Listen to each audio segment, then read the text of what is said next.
Hello and welcome to Talking Aussie Books, a weekly podcast bringing readers and writers of Australian fiction together. I'm Claudine Tonellis. As an avid reader and passionate advocate for Australian fiction, I have made it my mission to spotlight local talent. So if you're looking for your next read or simply want to learn more about the Australian literary scene, this podcast is for you. Grab yourself a cuppa, sit back and relax. So moving on from our book recommendations, you and I, as we've already said, we speak to so many authors, and I feel like at the moment there's a lot of negativity around the industry. You know, we've got the challenge that AI poses and the threat that it poses to authors and the suspicion that it casts over the industry now. But there's also the sense that perhaps people aren't reading as much now as they did beforehand, and therefore there's less opportunity for writers to break in. But at the same time, and we talked about this a little bit earlier, objectively speaking, it's never been easier to be published. People can choose to indie publish. There's a few hybrid publishing models around. You know, we can pitch to digital first publishers. And especially here in Australia, where writers don't necessarily need an agent to be able to pitch their work to publishers. You and I see every day that people are still breaking through. I mean, you know, you based your whole show on the fact that people are breaking through all the time. And I too am always interviewing debut authors.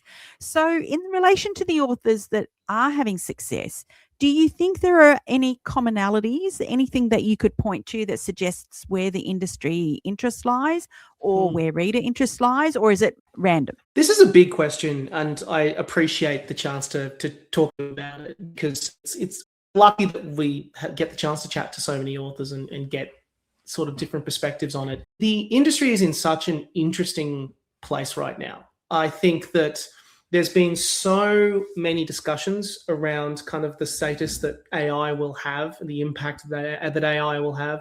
I will kind of preface that all I can give is my own opinion on it. There's been the whole controversies around the impact of AI books, and you know, there's of hearing stories about how when one famous author publishes a book, a bunch of people publish 3 books which are summaries of the book through feeding their book through an AI filter and trying to do, you know, publish 2 or 3 books to try and scalp off their earnings on opening day.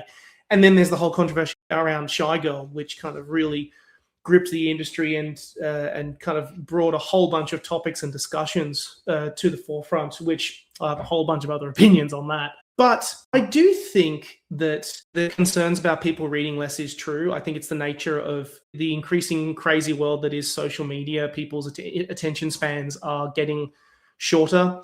But it would be wrong to assume that books are on the ropes, because we do have this amazing thing, for example, called Book Talk, which I think has become the new book recommendation section of this generation. It's the new word of mouth. In a way, it's just online, it's in a different environment. It's why you're seeing so many authors like Emily Henry or Taylor Jenkins Reid or Australian contemporaries blowing up, because the moment that they get really popular on there and people recommend, this book was amazing, it blew my mind, check out these amazing scenes like chapter 41 from A Court of from Sarah J. Maas's debut. Like the moment that you have that sort of discourse and discussion, it encourages people to go and check out the books for themselves. We're sitting in an interesting place. I think right now, the industry has always been kind of one, I think it's also one of those industries where it's predominantly female driven as well, which kind of going back to the topic about male and female writers and stuff. I think it's one of those few industries where a lot of it is driven by women. It's also a situation where the industry is really, it's having to adapt very, very quickly. The traditional publishing model has been around for so many years, but in a time that we live in, it has to adapt increasingly so, because the world that we're living in is very different to what the traditional model was working in. I think that you are absolutely right. It has never been easier to be published. The stigma around indie publishing or custom publishing is rapidly deteriorating. I do think one of the side effects of Book Talk is that it prioritizes things like your romance, like your fantasy. In some of those instances, it does put other genres, maybe even have them on the run a little bit. I love literary fiction. I love psychological thrillers. Thrillers can do well on TikTok, but even like more horror. Horror is seen as a bit of a taboo word, I'd argue, in online these days, because people are like, oh, it's intense subject matter, we're not going to talk about it. But there are amazing horror books out there that dive into that sort of stuff. There are amazing literary books that dive into that sort of stuff out there. I like the idea that BookTok is getting people to read. If you get that bug, it definitely provides that and it gets readers excited. I also am hoping that it can be used as a tool, for example, to open up people's interest beyond the world of just, those popular books that are really, really good. And there is few things more enjoyable than discovering an author at the start of their career with their debut novel and following that career and seeing where they go. There's been so many authors who I've had the privilege of interviewing who have now gone on and achieved huge success. I remember interviewing Lynette Noni. Look how big she is now. She is absolutely killing it with her series, like talking about The Prison Healer.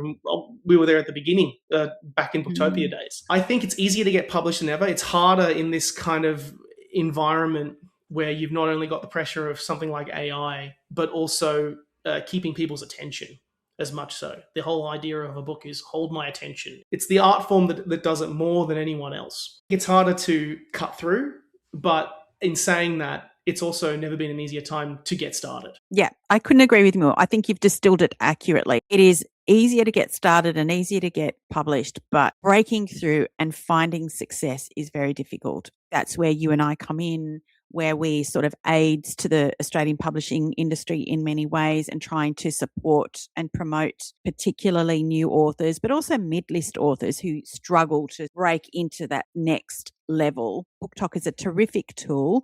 I just wish BookTokers would focus more on Australian titles. Because, this is my shtick. This is what I'm all about. I'm all about supporting Aussie authors, as you are too, Nick. And I think that I would love to see something like BookTok really focusing on Australian titles, or the BookTokers, or the Australian BookTokers. Because the reality is, as much as I love and enjoy international titles, I just picked up Lily King's Heart the Lover the other day after seeing her open the Sydney Writers Festival. I love, jumping on the bandwagon of all of these big international selling titles. But the reality is they don't need our support. No. No. The reality is Australian authors need our support. Australian authors need Australian readers to get behind them. We need to be buying Australian. We need to be supporting our local industry and make our industry thrive. And I love Emily Henry, and I read so many other, international authors. But they're already successful. So we need to think about that as well. Off the back of that, I think it's kind of making that connection between the environment. Often maybe some BookTokers will pursue one particular title because it's popular to do so. That's why you see Sarah J. Maas and Taylor Jenkins Reid and Emily Henry kind of plastered up in lights so often, because often those books do very, very well with the algorithm. But I do think you're absolutely right. I can say with confidence that if, a BookToker started to do that, if BookTokers did kind of say, here's an author that I don't know about that I think is really, really interesting. The great thing is that there are a lot of good authors out there that are getting published, that are Australian authors who are writing books of substance. There are so many authors out there whose books that I think are worth your time. If you love a good romance, I've had so many amazing romances come on the show this year. Bridie Blake, Amanda Hewitt. Bridie Blake's book was excellent. The Boyfriend Clause. She's just recently signed a new deal as well. That opening scene is one of the best scenes I've ever read in a romance book, period. It was phenomenal. It made me cack myself laughing. It kind of shows to me, hopefully, if people start to focus more on the local level, if BookTokers can get that sort of cut through, it changes the game completely for your debut novelists or your novelists that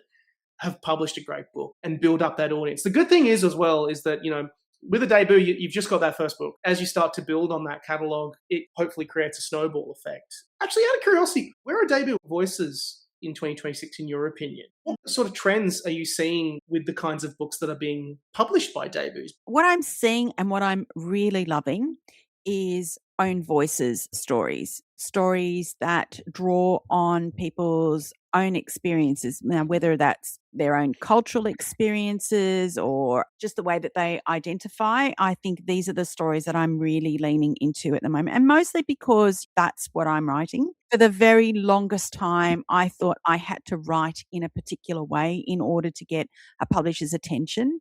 And then, over the last few years, I've really seen a rise in these own voices stories that tell average Australian experiences, but from different perspectives. now, whether that's queer stories or whether it's stories from different cultural identities or family stories that, don't fit the norm. All of those things, they're the stories that I'm really leaning into. And even, so to speak, people with particular, specialties, people that, have experience in certain areas, medical experiences or legal knowledge. People who draw on their own experiences is what is really resonating with me. Publishing is starting to respond. I mean, they have, and we just saw Angie Faye Martin, a brilliant debut novelist, has just taken out the ARBIA Award for the Best New Writer. Own voice, a story from an Indigenous perspective, a brilliant story. We need more of this. Publishing has been a little bit slow to the party in this regard, but I'm loving this direction. I completely agree. There's a phrase, it's called a yoink and twist, where like someone takes something or like an established genre or whatever, and then puts their own perspective and color and view on it. Sometimes they deliberately directly reference it, or sometimes it's a play on established genres and tropes and stuff. Off the back of your point, I was thinking about some great books that have kind of come through which have that own voice. Anything out of the sweatshop literary movement, I have been devouring. Like Danny Nor's memoir, How to Dodge Flying Sandals and Other Advice for Life. Natalia Figueroa. I love that title. Oh, yeah, it's so good. Natalia Figueroa Barroso's Hailstones Fell Without Rain, which is the first Spanglish novel published in Australia as well. In addition to that, Alejandro Martinez's Salsa in the Suburbs, which kind of also talks about, they're both from Uruguay, and their books touch on the fallout of the dictatorship in Uruguay. I love those books. Half Truth, Nadia Majuri. Yeah, she's a Tasmanian writer, and that's a fantastic book and dives into that culture, which in ways that I didn't experience before. And I mean, the big one that has consistently been coming back to me time and time again is The Butterfly Women by Madeline Cleary. If you have not read this, historical deep dive into the world of Little Lon, and it follows a serial killer, so there's a crime element to it, but also shows what women went through living in colonial Melbourne. You can do a tour of it now. It is such an interesting book, so much research, so much detail, beautifully written and put together. It's been the book that has come back to me so many times. Even getting into genres like Jessica Mansour-Nara's The Farm, her voice is amazing. It's kind of thriller, psychological thriller set in the country, a bit of a deep dive as well into the challenges of kind of going back to fertility issues, which is a topic which is affecting a lot of people. There is no shortage of great yoinks and twists on established genres and people putting their own voice in it. That's where a lot of joy for debuts for me is that you've got your own, like, people are putting their own voice out there for the first time, and your voice, your natural voice can build on the establishments of genres and topics and particular subject matter in unique and exciting ways. That's where the real excitement is for me, particularly doing this show, is that you'll have a great historical novel like Emma Payne's When Sleeping Women Wake, and that talks brilliantly about the world of Hong Kong during the Second World War, gave me insights into things I didn't know about. The good thing is, if you give those books half a chance, they will win you over very, very. Yes, I agree. No shortage. And just to add my selection, we've got anything by Shankari Chandran, Aisha Inoon, we have Tess Woods, we have Winnie Dunn, Dirt Poor Islanders, that was shortlisted for the Miles Franklin Award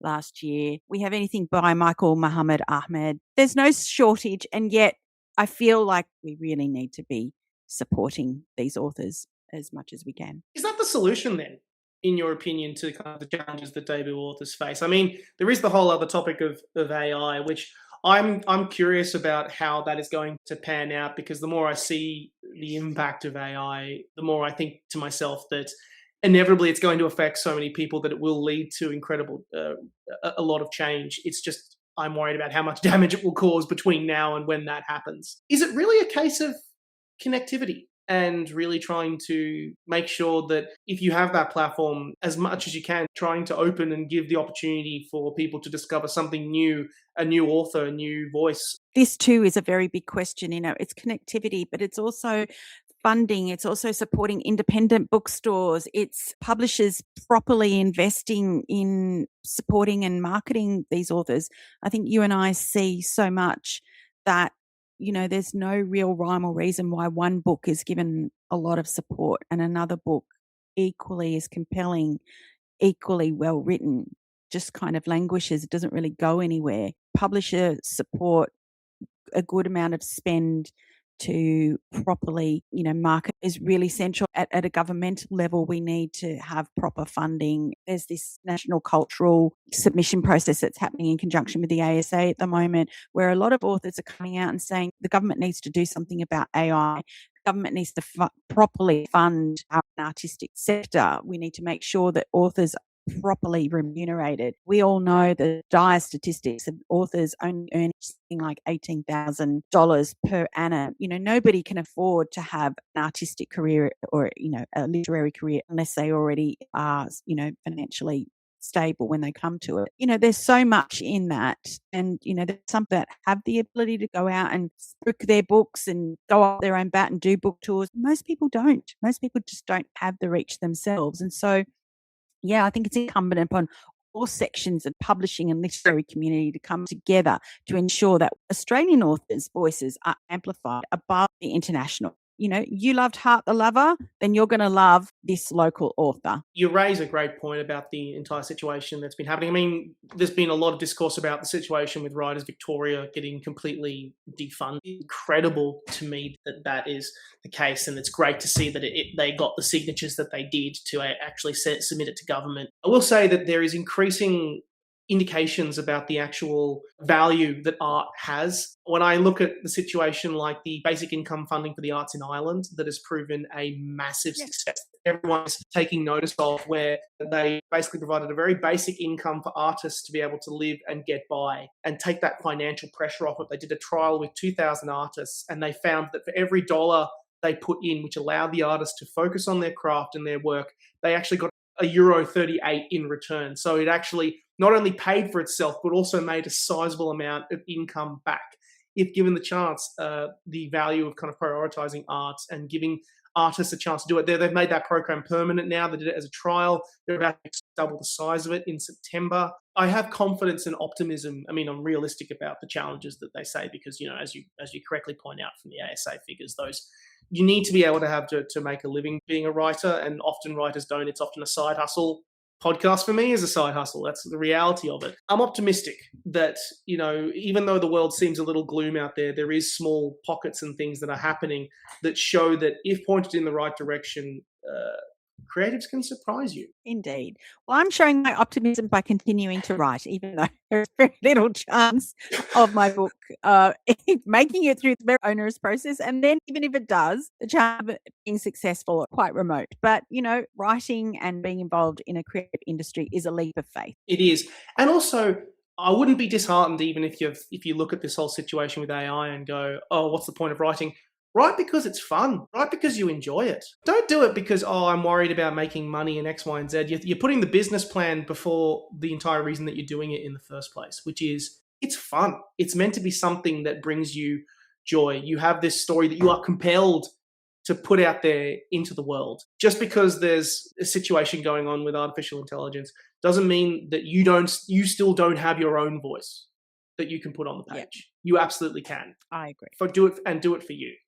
That would be another key point. If any people are listening to this going like, well, what's the point of me writing because it's going to be taken by X, Y, and Z or whatever, you still have your own voice, and that can't be taken away. Nick, I kind of thought we might venture into a quick draw kind of question and answer session right now. So to start off with, what has been your favourite debut read so far this year? It's so funny to get these questions put at me. Quick fire is something that I often do to other authors, so now I'm getting my own medicine served right back at me. So, favourite debut read so far this year? Genuinely an impossible question.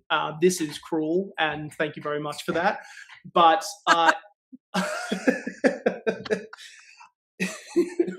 there have been so many amazing debuts this year, and I've already shouted out a couple like Katie Hoskins and Melissa Sharman. There's another book that I want to shout out in this. It scratched a different itch for me. It really did, and that is Life Drawing by Emily Ligazzolo.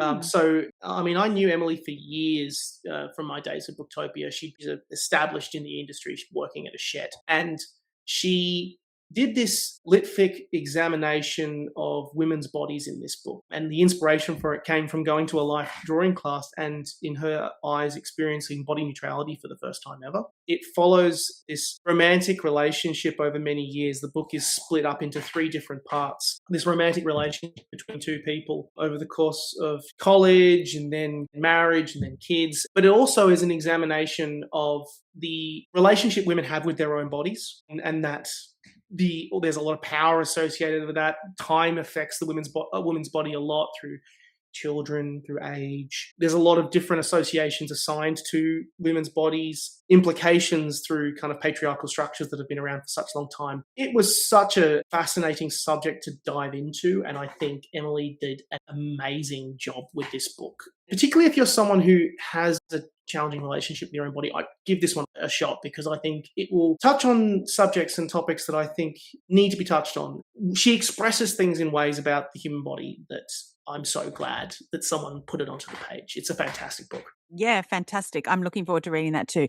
What about a debut that is not yet out, but you're looking forward to reading? Oh, yes. Okay, so I have a book for you, Claudine. I did an interview yesterday with an author called Jane R. Miles.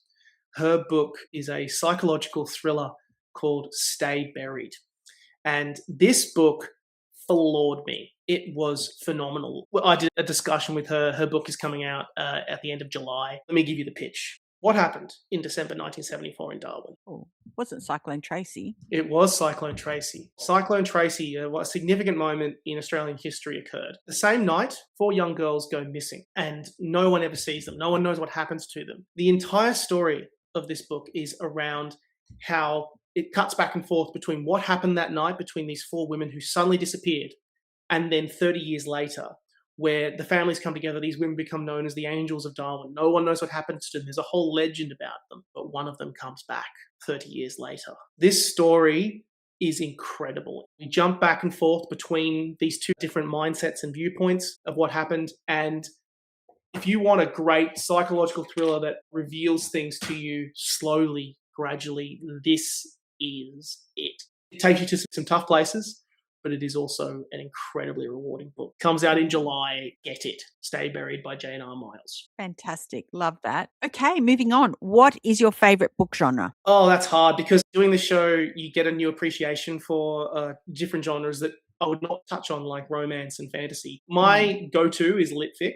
I love a good literary fiction. I love books that kind of grab you and, shake you down and hold you in place. You are commanded to keep reading. Psychological thrillers, drama. I love a good drama novel. Literary fiction is my jam. And funnily enough, even if my way in was like other breakout novels that kind of have that intensity, but even diving into other subjects, the genres like sci-fi or fantasy kind of has been a way in through that kind of intensity of subject matter. A great example of that would be Animals in That Country by Laura Jean McKay. That is a foundational text for me. It's a book I've never ever had the chance to discuss. Also a debut novel, I will also add. That book floored me in terms of sheer intensity, but also diving into other subject matters. And for me, it's literary fiction, drama, thriller. I love that genre so much. Next question, your favorite book to screen adaptation of an Australian book? This is hard. These questions are hard. Now, I can see why everyone goes, Nick, these quick fires are so hard. Why would you do this to yourself? The foundational text for me and for my book, for When Men Cry, was Wake in Fright. I was, floored by it. And my first experience was seeing the film, and it's an amazing film if you haven't seen it. It's absolutely incredible. Set in the outback, it's kind of got a lot of the stereotypes that are often associated with Australian new wave cinema. It's so cinematic, it kind of captures that desolate feeling. A more recent one, though, I'm torn between 2, and I must say, I really loved The Dry. I watched the film before I read the book, which I kind of talked about when I had Jane. I was lucky enough to chat with Jane Harper, and she was like, I don't judge whichever way you go about it, because the movie turns you on to can turn you onto the book. It can work both ways, like they're companion pieces. I thought that movie was really, really good. And even more so, I just loved how protective Eric Bana is of Aaron Falk. Also, the fact that he didn't have to learn an American accent. It made me realize how Yes. good the Australian accent actually is. So those would be my two answers to that question. Oh, love it. Love it. Now, if you could have dinner with an Aussie author, who would you choose? Can they be dead or alive? I'm so changing the chat. I'm changing the. Can they be dead or alive? It can be anyone. Whomever you like. John Marsden. He is, for me, he is it. I was very, very lucky to have him do a quote for my book, For When Men Cry. Oh. He, for me, like Norton's Hut was a transformational text. The Journey was a very important book in the context of my family. I mean, Tomorrow When the War Began. His books were beautiful. They treated, even though they were for a YA audience, they treated that YA audience with respect. They didn't sugarcoat the world. I miss that man very, very much. When he passed away, that was a very, very hard day because he also was a very kind soul and he had lots of challenges in his own life. And he didn't let that color the person who he was. I could sit and listen and just chat with him forever. That's a beautiful answer, Nick. Thank you so much for sharing that. That's okay. And in typical fashion, let's flip it on you now because we have rapid fire questions. Let's throw that question back at you, actually. Let's do, if you could have any three authors together at a dinner party. Let's do a dinner party scenario. Who would you pick and why would you pick them? Okay, I would pick Diana Gabaldon, who is the author of the Outlander series, because I think not only is she incredibly successful, but she is super smart. And I might be shooting myself in the foot a little bit because I probably wouldn't be at her intellectual level and probably wouldn't be able to converse with her. And she doesn't suffer fools lightly, but I think she's an incredible woman, and the success that she's had with the Outlander series and how prolific she is and just how smart she is just makes me want to sit her down and just have a chat about all things related to Outlander and her life generally. I mean, she's incredibly well educated. So she would be one. I have had the privilege of speaking to Shankari Chandran a number of times in sort of very casual settings and even on the podcast. But I feel like, she would be a match intellectually for Diana Gabaldon. I think without a doubt, she would be an incredible dinner party guest. So I would have Shankari Chandran. And I would also have Holly Ringland because I think Holly is the most beautiful human being, so genuine, so heartfelt, so joyful in her life that I think she would be the perfect complement to finish my party of three at this dinner table. Phenomenal answers. I will say, like, Shankari Chandran is amazing. I was lucky enough to host her on a panel at the Newcastle Writers Festival talking about the power of place. Could have listened to her talk all day, every day. I think that was Unfinished Business we talked about. Yeah. And God, Holly Ringland. I want Holly Ringland to come on the show. Like, she's in my top three. I love her. I have so many questions to put to Holly, so I'm going to try and put that out into the ether. Because I think she's got a new book coming out as well. So she does in September. So would be the perfect opportunity for you to invite her onto the podcast. And she is just the most glorious guest. And you'd have to do very little work because you just ask one question and it just pours out of her. Yes, I love it. Yeah, putting it out into the ether officially now.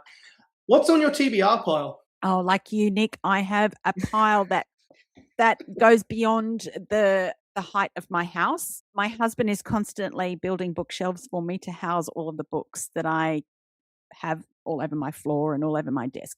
But to give you some idea, I currently have Aisha Inun's new book, The Sisters of Serendib, on my TBR. I have The Society of Literary Marauders by Perth-based author Sasha Wasley.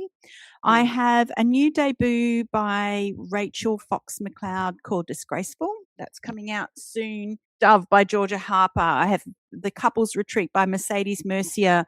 I have The Bookshop of Buried Pasts by Sarah Clutton.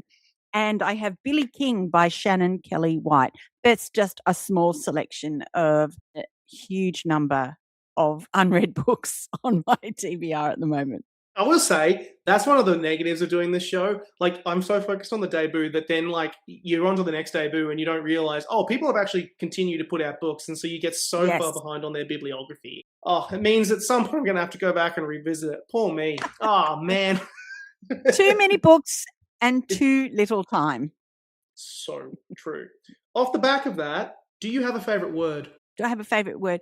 I don't know if it's my favorite word, but it's probably my most used word, and it's absolutely. I say absolutely all the time. It's mortifying when I listen back to podcast episodes that I've recorded, how often I say this word, and I don't know how to stop myself from saying it. It's a good word, I will say. Like, I think I've had absolutely on this, like mentioned in answer to this question on the normal show a few times. It's a good word. It is a good word. Off the back of that, you and I do podcasts. There are so many crazy things that happen behind the scenes that never make it to live air. What's the craziest behind the scenes story that you've had while making Talking Aussie Books? Okay, I have two, and I have told this story a number of times. So for any listeners who've heard these stories before, I apologize in advance. But they are the two that stand out in my memory. Very early on, when I started Talking Aussie Books in 2018, I asked somebody I knew to come onto the podcast. I didn't know this person very well at the time, and we recorded the entire episode. I was so delighted with how it turned out. And then when I went to listen back, I realized that I hadn't pressed record. And so No, I started, feeling.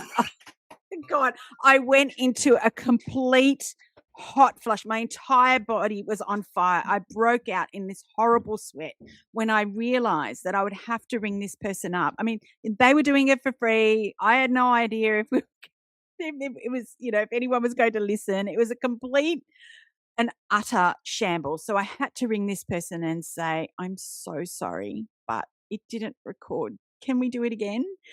And like the true professional she was, she just went, yep, no problem. Let's just do it now. So we ran through it all and did it again. And it was brilliant. From that day on, I never, ever, ever forgot to press record. And now I have it in big, bold letters across the top of my screen. Press record. And I always say to authors when I start, I'm going to press record so I don't forget. And I always check that we're recording before we start asking questions. But that was just a pure rookie error. Here I was trying to be professional and trying to be something I wasn't. Let's face it, at that time I had very little experience being a podcaster. And so it just felt to me that I had not only let myself down, but I had certainly let this author down by being less than professional in this space. But, thankfully she was very understanding and she was very happy to go through all of the questions again. But I could just sort of like hear the, take the deep breath. And she was like, right, okay, this woman. I feel like everyone has kind of a story like that where you're about to start recording or whatever, or you make a recording and something goes wrong. Like Something goes it sounds wrong. so easy when we're here recording it live, but it can sometimes be so chaotic. I know, heart in your mouth kind of stories with this all the time. But my second story was with an author that I didn't know at all, and I was asked to interview him, and that was great. And he obviously was a very busy man and he had a business to run. And it was clear to me that he had been asked to do the podcast, but he didn't know who I was. I don't think he knew much about the podcast either. And so it seemed to me that it was a bit of an inconvenience. And so he was recording the episode on a street corner. So basically he was talking to me on the phone on a street corner. There were buses going by and there were, planes. He was in the middle of the city without a doubt, and the planes going overhead. There was a lot of traffic noise, and that was not a fun episode, I have to say to you. And I have subsequently gone on to talk to authors about how to prepare for interviews. And I use that as an example all the time, where I'm like, give it the time that it needs and deserves, because that person is taking the time to interview you in just the same way that we like to honor authors by being prepared. I think authors need to respect our time as interviewers and, respect the process, and at least sort of put yourself in a quiet room, that you're not going to be disturbed. I mean, interruptions happen. It's par for the course. The doorbell rings or the postman arrives and the dogs start barking. That's stuff that, you try as you might, you can't always account for. But this seemed like a deliberate kind of slap in the face to me. And I was too naive at the time to sort of say, okay, maybe you should go somewhere quieter and have, so that we can have a proper discussion. And to this day, I've not, like I did post the episode, but I kind of thought to myself, I shouldn't have. I should have said no. I should have said I'm not going to do it. But you don't know what you don't know when you start off. And so I just went ahead. It's good advice for it, I must say, because like it does feel like that sometimes. My final question, and probably the final question of this podcast as well. Are you happy? I was at a yoga class yesterday, and the yoga instructor stood up and quoted a philosopher who I'd never heard of before, and I can't even remember the name of this person. But this person's advice was not so much advice, but their mantra was that I am complete, but I am not finished. And I think that is the best way that I would describe my life. I am complete in so many ways. I have a beautiful home and family. I'm surrounded by beautiful friends. I have fulfilling work, but I am not finished yet. That is a wonderful answer, and I love it. And it is so true as well. I should ask you the same question, Nick. So my answer would be, I am happy occasionally. I think it's best to be honest. So if I'm having a crap day, own it. There's nothing wrong with that, with those feelings. Often there's a situation you've got to be happy all the time. Sometimes I'm not. Sometimes I'm not complete. Sometimes I'm frustrated. Being honest with yourself is the most important thing, in my opinion. Yeah. I think that's the perfect time to wrap up. I've so enjoyed chatting with you today. Thank you so much for collaborating with Talking Aussie Books. And anyone out there who's interested in learning more about Nick and Date with a Debut, I'll pop some links in the show notes and hope you head over and take a listen to this brilliant podcast. Nick is doing some incredible things. Thanks again, Nick. It's so sweet of you. I have loved chatting with you. It's been such a joy. I'm a massive fan of Talking Aussie Books. It brings me joy every single time there is a new episode that comes out. And I can't wait for the next 320 episodes because there is so much joy that comes through in that show. So thank you so much. That's it for this episode, folks. Hope you enjoyed this conversation as much as I did. If so, I'd love it if you'd leave a review on your preferred listening platform, which may include Apple Podcasts, Spotify, or Amazon Music. Until next time, friends, happy reading.